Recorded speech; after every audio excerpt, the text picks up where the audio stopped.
Okay, ladies, I'm back with another episode of the Mom is in Control podcast. Your host, Heather Chauvin, and a friendly reminder that this podcast is not about controlling our children. It's about understanding ourselves on a deeper level, understanding our children, and creating the life that we truly love. I don't know where you're listening to this podcast, but just a heads up that it is now available on Spotify. Head on over to Spotify, Stitcher, iTunes, all of those other podcasting apps, and listen, share. Thank you so much. If you want more information about me, all the free resources that I offer, head on over to my website at heatherchauvin.com. Today's a really interesting podcast because I'm interviewing a woman named Dickie, and we connected a long time ago, I feel like. And she's coming out with this new book, Giving Thanks. And it's magic. It's magic in the sense of gratitude. I have kind of underestimated the value of gratitude for years now. But there is something strategic that happens in our brains when we practice the art of gratitude. And this isn't about checking something else off of our list of like, oh yeah, wrote in my gratitude journal, I know what I'm grateful for today. It's about really sitting and going, what am I truly grateful for? Rewiring our brain and becoming the best versions of ourselves is not so much about strategic action. A lot of it is mindset. And once you have the right mindset, everything else falls into place. So I'm really excited to share today's podcast episode with you. So let's dive in. And we have Dickie. I'm going to read you her bio. So with years of experience in health and wellness industry, Dr. Michelle plays a lot of roles. She's a chiropractor, a speaker, CEO of Busy Moms, a wellness coach, and creator of Kids Giving Thanks movement. She's the author of Giving Thanks Gratitude Journal, which I'm so excited to talk about today. And on top of all of these roles, she is a wife and a mother of 4 amazing children, and her passion lies in taking a holistic approach when working with families to encourage lifestyle changes. Yes.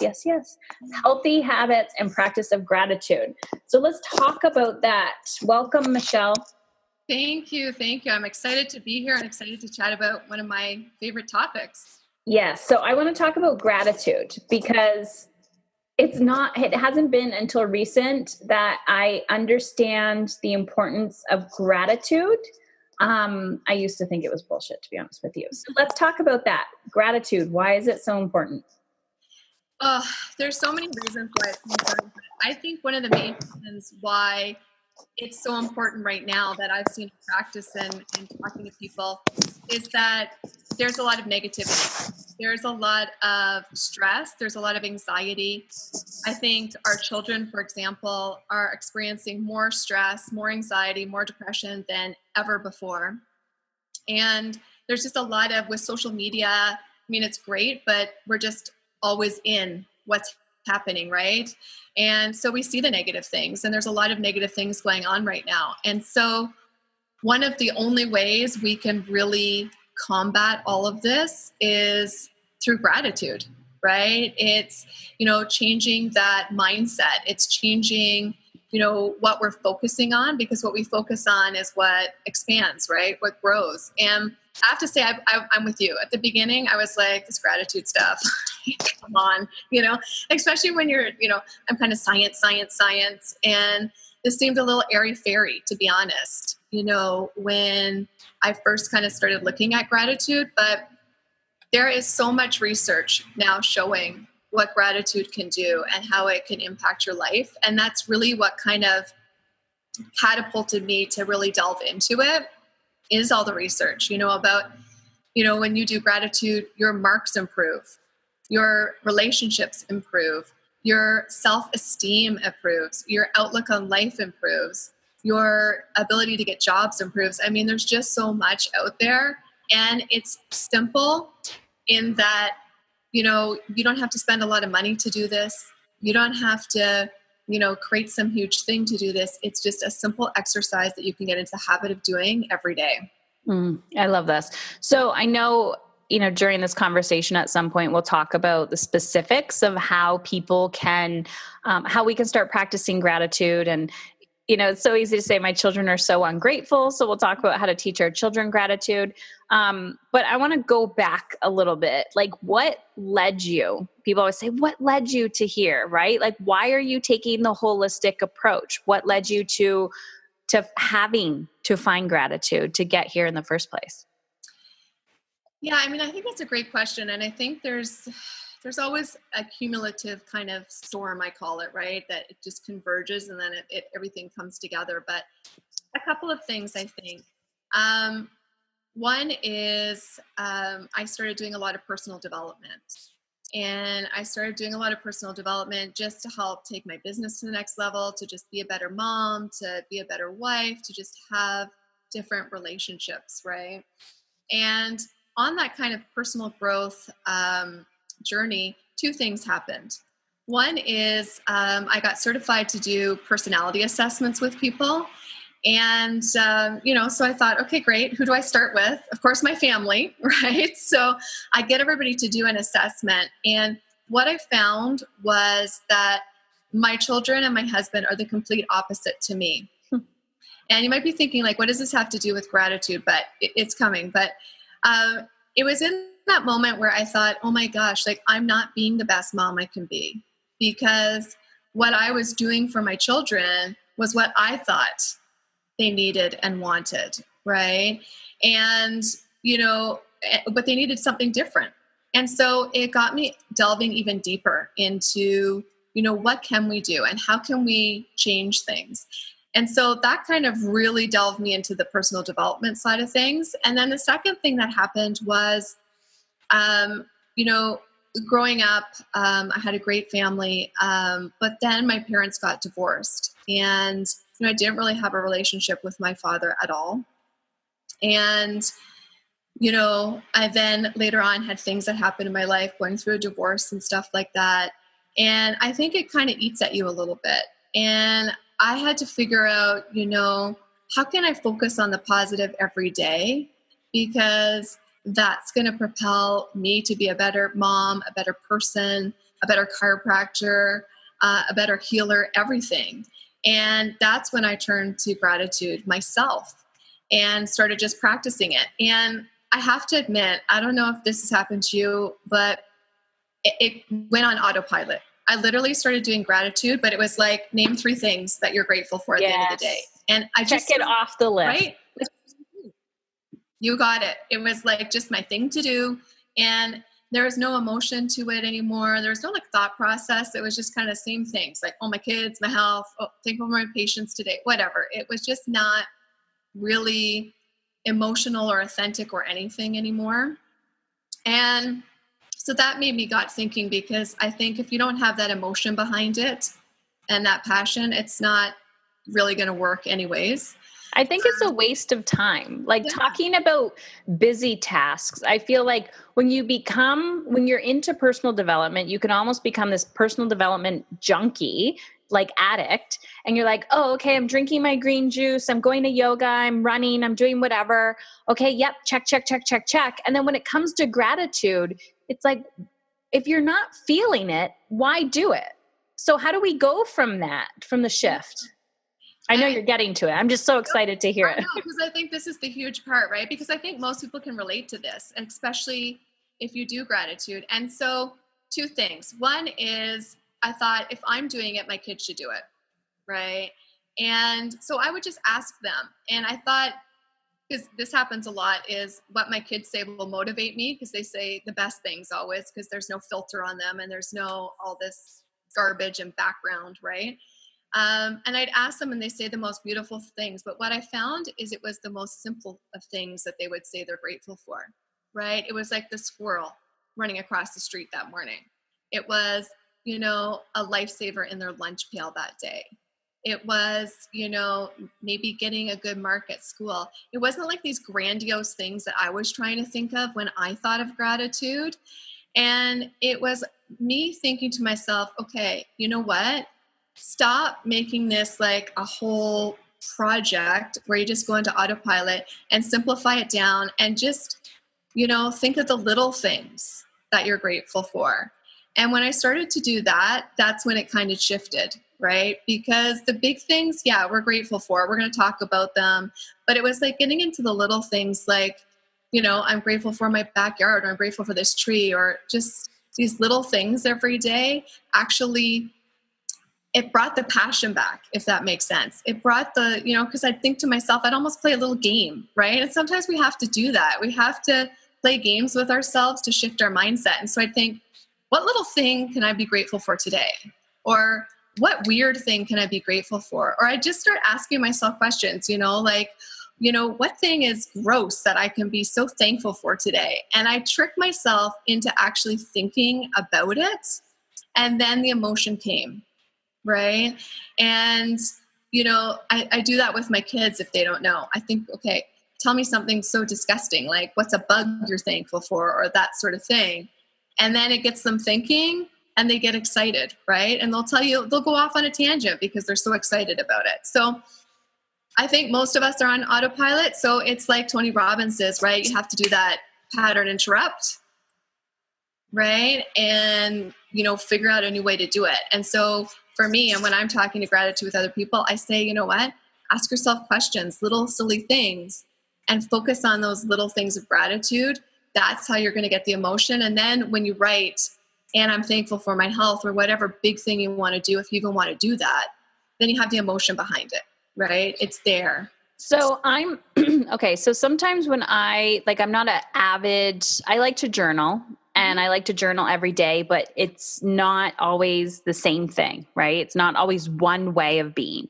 And so sometimes when I'm just in a funk, what I find, it could be I'm just in a negative cycle, or I don't know, my hormones are out of whack or something. And I'm finding myself needing a little lift, because I understand there's the conscious, there's the unconscious. And I might be running the story of like, you suck, Heather, you suck. Right. And I'm just like, it's like weighing on me. So one thing I often find myself uber grateful for is my ability to be curious and open to possibility, because I see so many people struggling to just stay stuck, like addiction to stuck. Like they're just like, I'm not moving.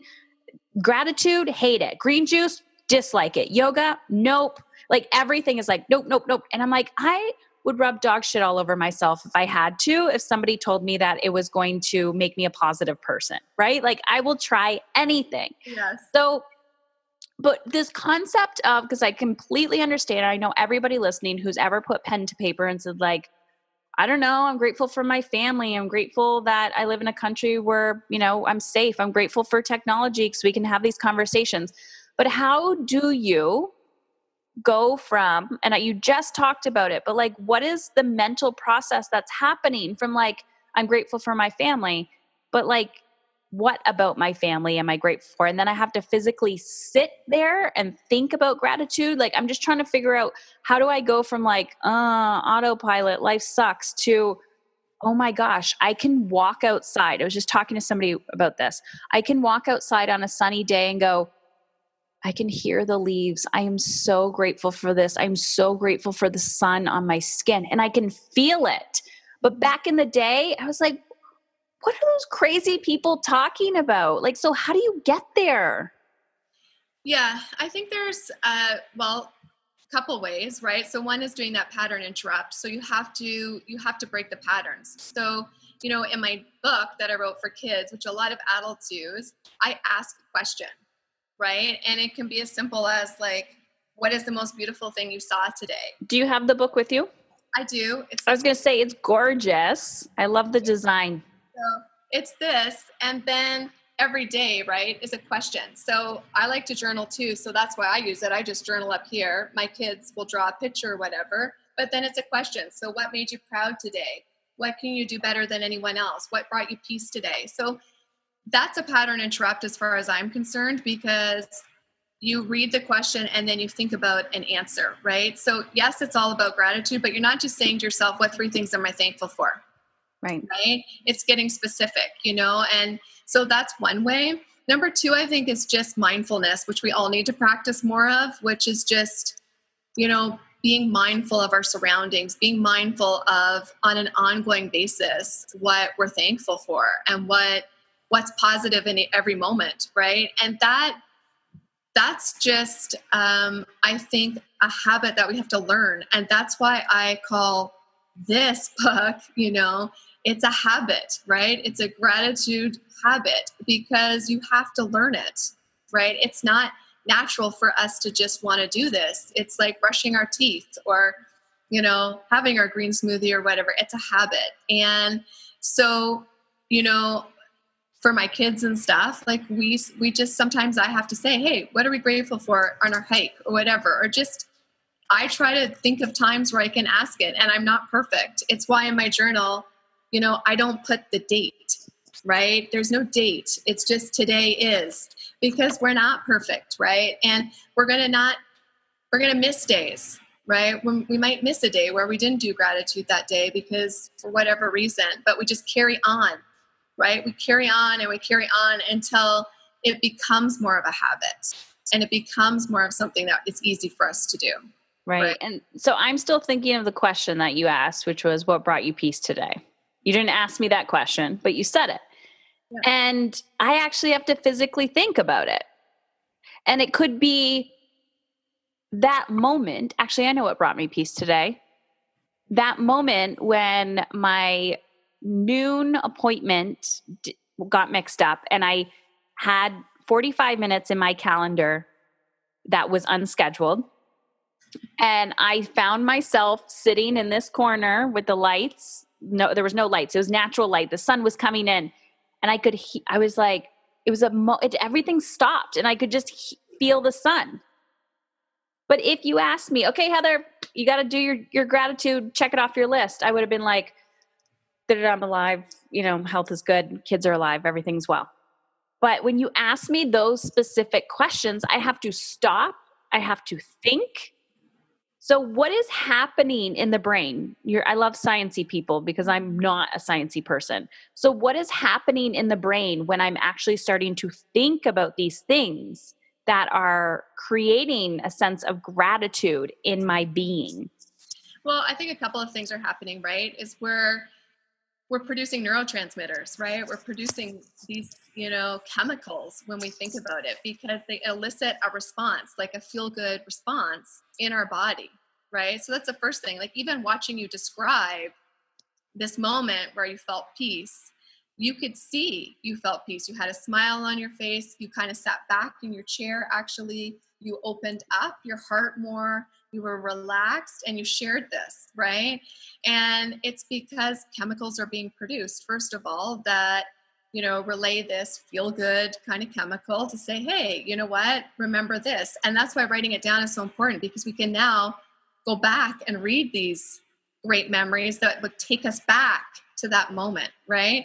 The second thing that's happening is rewiring, right? We know now that we can kind of rewire our brain, right? And so we don't have to be stuck with the same thought patterns. We don't have to be stuck with the same, ideas and the same thought patterns. So when we start really focusing on this, it changes that wiring, right? And the more we're looking for positive things around, the more we're thinking about it, the more our brain does that naturally and looks for it, right?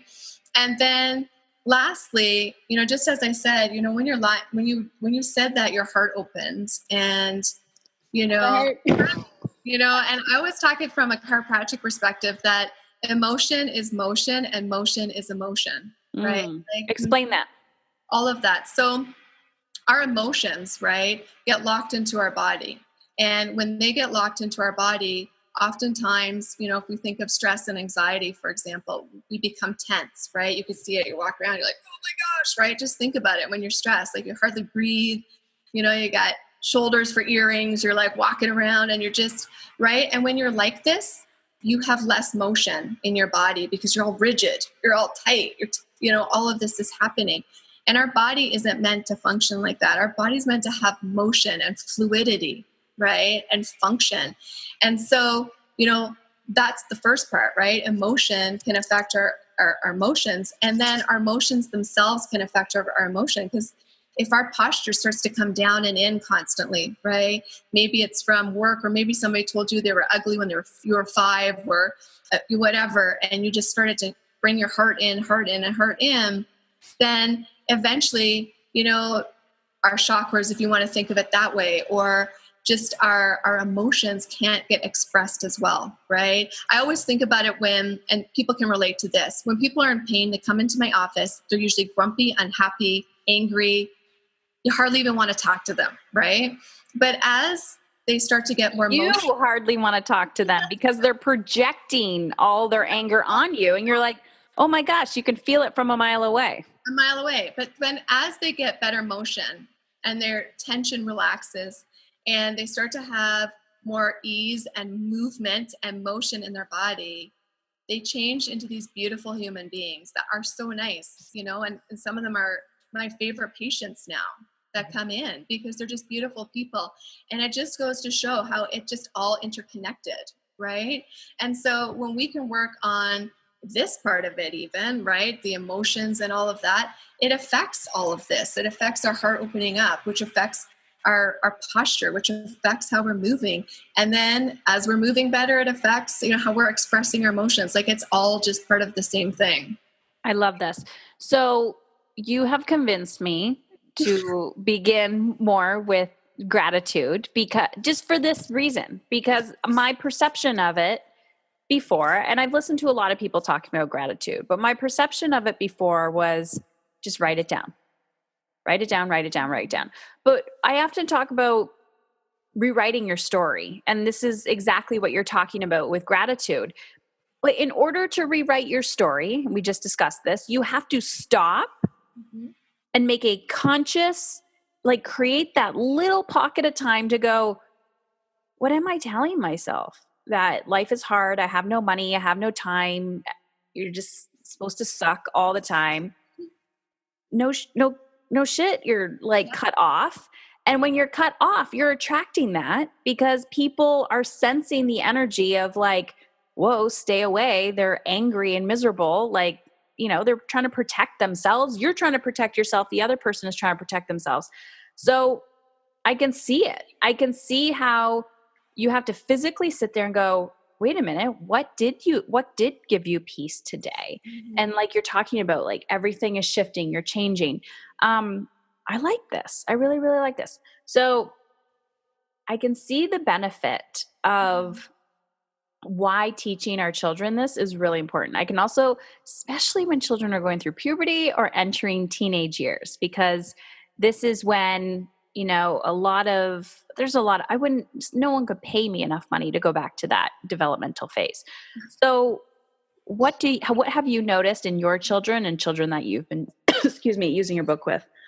Yeah, I think that's a great question. And I think a couple of things I want to draw on. And one of them is that how we can actually get more into gratitude ourselves is doing this with our children, right? Because as you're talking to your child about it, you're connecting with them at a deeper level, and hearing what they have to say in the day actually is extremely inspiring for us to think about, what we're grateful for.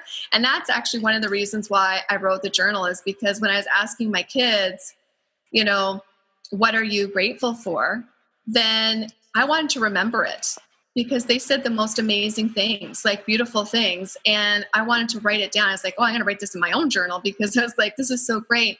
And so then I thought, wouldn't it be great if I could just write it down with them every day, what they're thankful for. And then wouldn't it be cool if over a couple of years you had these journals, and it would be like a window into their life, right? Because what they're saying every day is what made them happy that day. It's what they loved that day. And imagine, 10 years from now, you can go back and look at your 5-year-olds or your 13-year-olds, and now they're, 18, 19-year-olds, and you can see what made them happy that day. And so, that's why I'm so, excited about kids and sharing it. But some of the things I've noticed is this. So for one, it can really give you clues into your children's life. And sometimes, I really like that one, by the way. and negative. And I'll tell you from a personal experience, one of the questions I ask is, when you are feeling sad, what makes you happy?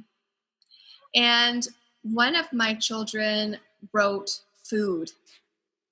And this particular child sometimes struggles with this. And so I never knew that before till he answered that question. I never put this all together. And it was like, oh my gosh, okay. So now it's a conversation I can have outside of this about, when you're sad, how you manage those feelings and how you do things, right? And so number one, I think what I've learned from and what patients have told me is it's a window into their child, right? So you get to see some of the things you wouldn't necessarily see with them. The second thing that I've noticed with a lot of kids that do the book is,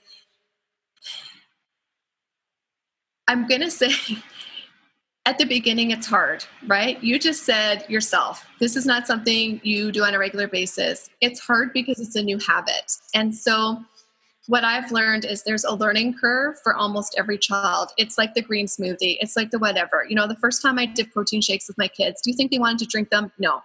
They thought it was the grossest thing ever. They wanted to go back to their, toast or whatever, because it takes time to develop these new habits. So what I've seen in a lot of kids is at the beginning, there may be some resistance, but as they move over and start to notice just the little things in themselves, then they actually get really excited to do that. So that's another thing I've noticed. And then the last thing is, we want to be that advocate for our child, and we want to, help them with their emotions. And like I kind of said at the beginning, nowadays, especially the teenage years, but just really all the time now, there's just all this stress and anxiety and emotions that come up more than ever. And, this is a great way to gauge those on a daily basis, right? Before something becomes, I don't want to say out of control, but a bigger problem than it needs to be maybe, or, little warning signs that maybe you have to work on something with your child, or they need some extra help about something, because,